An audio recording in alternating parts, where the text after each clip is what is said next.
Rehearsals क्यों ज़रूरी होती हैं, या किसी भी काम की प्रैक्टिस क्यों ज़रूरी होती है कि आप अगर तो स्टूडेंट हैं, आपको आपके टीचर ने कोई असाइनमेंट असाइन की हुई है या प्रेजेंटेशन असाइन की हुई है, तो उस प्रेजेंटेशन को ऑन द डे परफॉर्म करने से पहले या ड्रामा की परफॉर्मेंस से पहले आप प्रैक्टिस या रिहर्सल्स क्यों करते हैं। तो सबसे पहले जो चीज़ आती है, आप अपने आप को रेडी करते हैं ऑन द डे जिस दिन आपकी एज अ स्टूडेंट आपकी प्रेजेंटेशंस हैं या एज एन एक्टर आपकी परफॉर्मेंस है। तो आप इन दौर में से, मतलब इन दिनों में से, रिहर्सल्स या प्रैक्टिस वाले दिनों से अपने आप को क्यों गुजारते हैं? अपने आप को बेहतर करने के लिए, जहाँ पे आपको लगता है कि गलती हो रही है मेरे से, उनको इम्प्रूव करने से। और गलती की मतलब ये नहीं है कि वो गलती आपको लेके बैठ जाए या आप उस गलती को कि ये इम्प्रूव नहीं हो रही। ये रिहर्सल्स, ये प्रैक्टिस इसीलिए होते हैं कि आपने अपने आप को इम्प्रूव करना होता है। तो आपने इनसे डरना नहीं होता कि मेरे से इम्प्रूव नहीं हो रहा या मेरे से बेहतर नहीं हो रहा। आप बेहतरी को ना देखें, आप अपने में इम्प्रूवमेंट को देखें कि आप किस कदर अपने आप पे मेहनत कर रहे हैं, या एज अ स्टूडेंट प्रेजेंटेशन की प्रैक्टिस आप कितनी कर रहे हैं। यहाँ पे मैं अपनी साथ फिर आपके साथ शेयर करता हूँ कि जब हम ड्रामा परफॉर्म करते थे तो ड्रामा की डेट हम महीने के बाद देते थे, लेकिन उस महीने में ये नहीं होता था कि हमने एक दफ़ा परफॉर्मेंस कर ली और रिहर्सल कर ली और हम फारिग होके बैठ जाते थे। हमने पहले तो अपने पहले तो लाइंस याद करनी होती थी।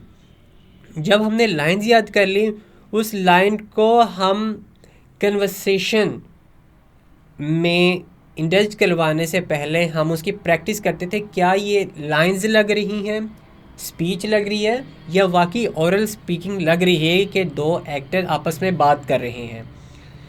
तो एक ये हो जाता है।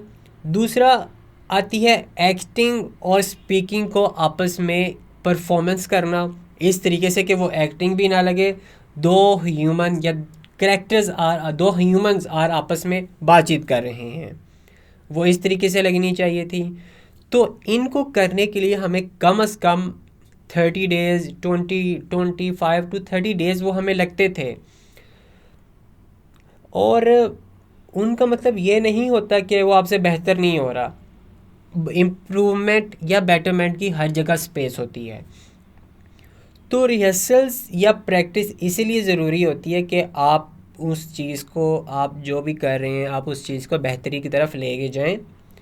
और इसमें सबसे पहली बात होती है कि आपने जिस तरीके से मैंने बताया कि उसमें आपकी इम्प्रूवमेंट तो हो जाती है। दूसरी ये बात कि आपकी स्किल वो अच्छी होती है, स्किल बेहतरी की तरफ जाती है, आपकी स्पीकिंग स्किल्स बेहतरी की तरफ जाती है। जब आप in the front of class आते हैं या in the front of audience और the stage to perform the acting करने जाते हैं, परफॉर्मेंस करने जाते हैं, तो आपका कॉन्फिडेंस बढ़ता है, आपकी स्पीकिंग स्किल्स बेहतर होती है, आपकी एज अ टीम वर्क आप बेहतर होते हैं, आप as a individual, as a student grow करते हैं, जो कि एक स्टूडेंट के लिए बहुत ज़रूरी होती है। तो रिहर्सल से गुज़रना और प्रैक्टिस, अपने आप को प्रैक्टिस करते रहना।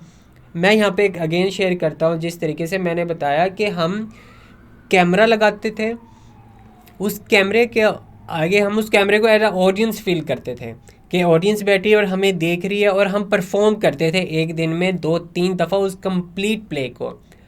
और जब हमें वीकर पार्ट लगते थे, फॉर एग्जांपल एक्ट 1 में सीन 1 हमें, या सीन 2 या सीन 3 हमें वीकर लग रहा है, तो उसको हम अगेन से सीन वाइज को कट डाउन करके हम सीन वाइज उसको यानी परफॉर्म करते थे उस पर्टिकुलर सीन को।